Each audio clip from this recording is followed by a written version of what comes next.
Bonjour, faut-il payer soi-même les droits de donation lorsqu'on transmet quelque chose à ses enfants, un immeuble ou des titres par exemple?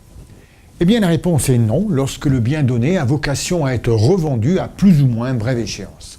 En effet, en cas de revente du bien, eh bien le donataire, donc celui qui a reçu, peut déduire le montant des droits de donation du montant de la plus-value qu'il va générer à cette occasion. Mais il ne peut le faire que s'il a lui-même payé ses impositions.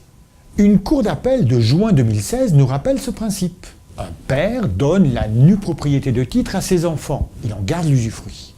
Et c'est lui qui acquitte les droits de donation correspondants. Eh bien, cette prise en charge des droits qui incombe normalement aux enfants n'est pas considérée comme une donation supplémentaire.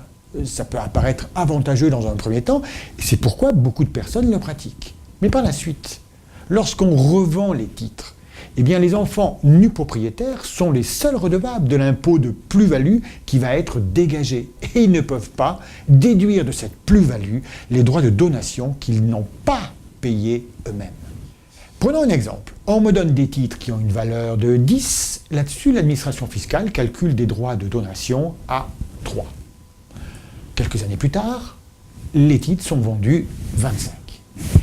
Eh bien, si je pars là-dessus, comment je vais calculer ma plus-value? Si les droits de donation ont été payés par le donateur, c'est-à-dire celui qui a transmis les titres, eh bien, le prix de revient restera à 10, et donc la plus-value sera de 15 par rapport à un prix de cession de 25. Dernière hypothèse, je suis dans une situation où, au final, c'est bien le donataire qui a payé les droits, eh bien le prix de revient va passer à 10 plus 3, 13, la plus-value sera réduite à 12.